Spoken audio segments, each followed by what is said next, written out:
Man, it's been hot lately. From June through July here is absolutely miserable heat. I mean, I bet yesterday the temperature here was up around 106. So there's just not a lot you can do. I finally finished with the desert hunting catching up videos. You know, I got this thing where I have to do it in chronological order, and I got way behind. It was hard to get it organized and back put together, but I think I finally got that. So now what I got, I had some friends come down. I had some mule people come down. Angie Mayfield and Rick came down to hunt with me for, they hunted with me for about a week. We had a really good time. Really super nice people. Right, really good mules. Rick raises gated mules. I got to show him quite a bit of country. We hunted, we took the dogs out, we trailed a little bit, but you know, we went to different places where I thought we might cut a track, but really didn't ever see anything. First night, they stayed there at my cabin up in the mountains, at my place in the mountains, and it got cold. I mean, it was really cold, and we hunted out of there, and I think they decided they needed to go somewhere else where it was a little, where they could sleep a little bit better. So we started hunting some different country. We had some bad weather. It rained and snowed, and then the last day my truck clutch went out in my truck. But you know, we got to ride and hunting. I like to film some, but when I'm with people, there's no dialogue, and I forget to film some of the good stuff. So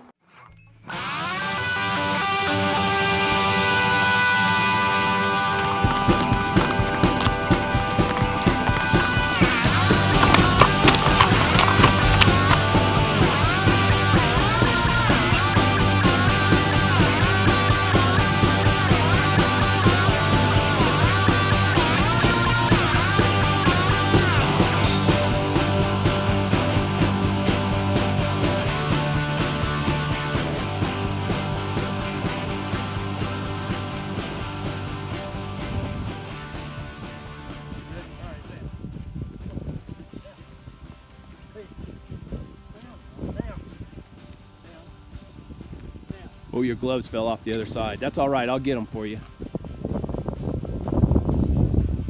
Where'd they go? They're right on you. She's on them, that's okay. Booger, get away from there.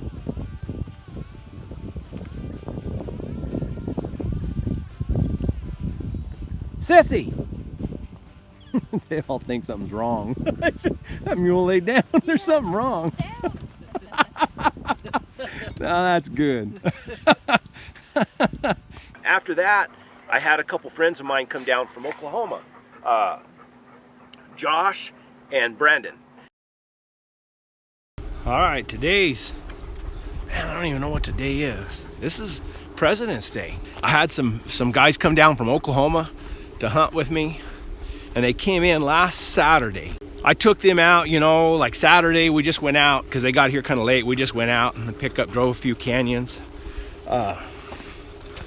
Sunday, we went up to my camp up in the mountains, and we, made a big circle, real nice. Trailed a little bit, nothing to speak of. Checked some game cameras that I got up there, and in some real good spots. Shoot, really all I had was these 2 pictures of lions going by in November. So made a big circle. Dogs trailed some. I think they were messing around with a bobcat, and got on back. Went to bed early, got up next morning, told those guys, let's get started before daylight, and shoot, I was over there. They got some real nice mules, and Josh had his mule tied to a tree there in front of the old yellow cabin, there on my place, old yellow house, by the cabin, and had her saddled up, and just out of the blue, that sucker threw a fit.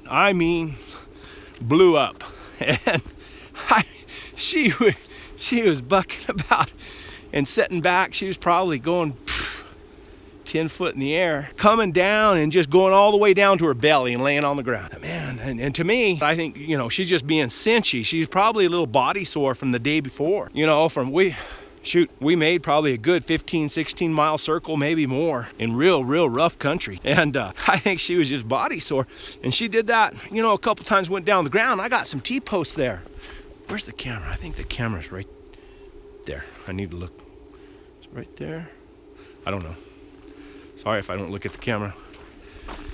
And I mean, she hit the ground, and I got some T-posts that we used to keep the deer and the cows mainly out of some little flower bed we had there. And I looked at Josh and Brandon, and I said, you know, at least she didn't land on one of those T-posts. And I mean, no sooner than I said that, she jumped up in the air and came down on a T-post. I went to give you 10 cents for that mule then. I mean, she went up and down on that T-post, right up. That T-post was right up underneath her, you know, between her legs, and gosh darn, there's nothing we could do. And she just kept going up and down, bent it down, everything. Then finally got her off of it and got her away. And she sat there, and then you could see the blood.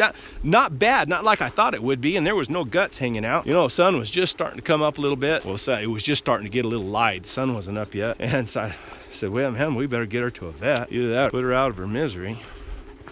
But it didn't, you know, there was no guts coming out, and she was not bleeding like I thought she should have after what I seen her do, you know. And we loaded up everything, went to Las Cruces. Called the vet, had a real nice lady come out. She, man, that mule had a hole that was at least 18 inches deep up into her belly, up into her flank, but it didn't puncture anything inside. Just put that big old hole in her. Doctored her up, gave her some antibiotics, rinsed it out real good, got some, was it called Benadine or something, to keep rinsing it out, keep buting her. That left him without a mule to ride, and he was interested in trying to buy another mule anyway, so I took him out to a ranch out here, and way out here in the desert. A friend of mine has a mule for sale, and he rode that mule and didn't like him, and I had a mule, it's pretty green, you know, there, and I said, you know, if you need, I'll sell you this mule. And we went and rode her that night, and she's a little too fresh, a little too green for him, for what he wants to do, you know. And so I said, well, you know, you guys are all the way down from Oklahoma. We got to hunt. So he got on old Jet Johnson, the Wonder Mule.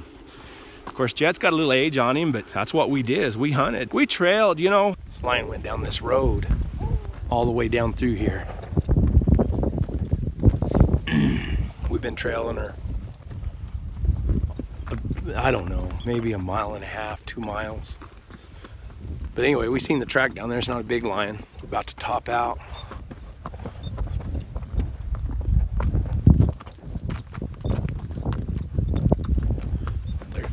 She stayed right on this road. She had a destination. Anyway, here we go. I don't know. We trailed here and there and found a track, trailed a lion down into some bluffs. We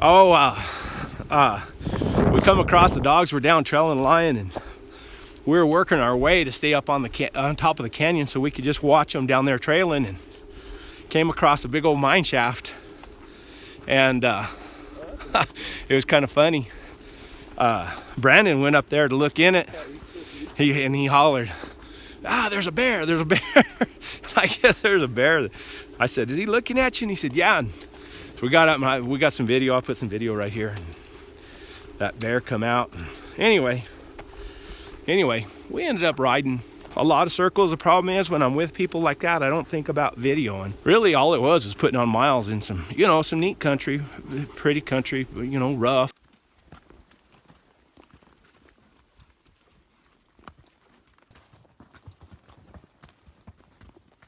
We got separated. I went up over the top, and the dogs were trailing, so I was kind of excited and in a hurry. And they decided to come down the bottom. So I've been waiting for them for a while. But they're getting here. I hear them now.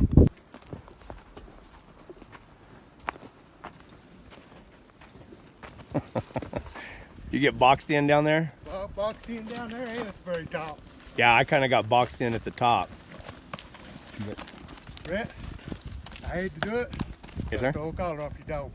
Oh, yeah, you know, that's a good idea. That's a good idea. Because I was sitting there thinking, I should have gave him a collar. I wish I'd have had the radios. Because I thought, I ain't going back up there again. We don't want to go back up there either. Not my first time hunting. With dogs, with collars.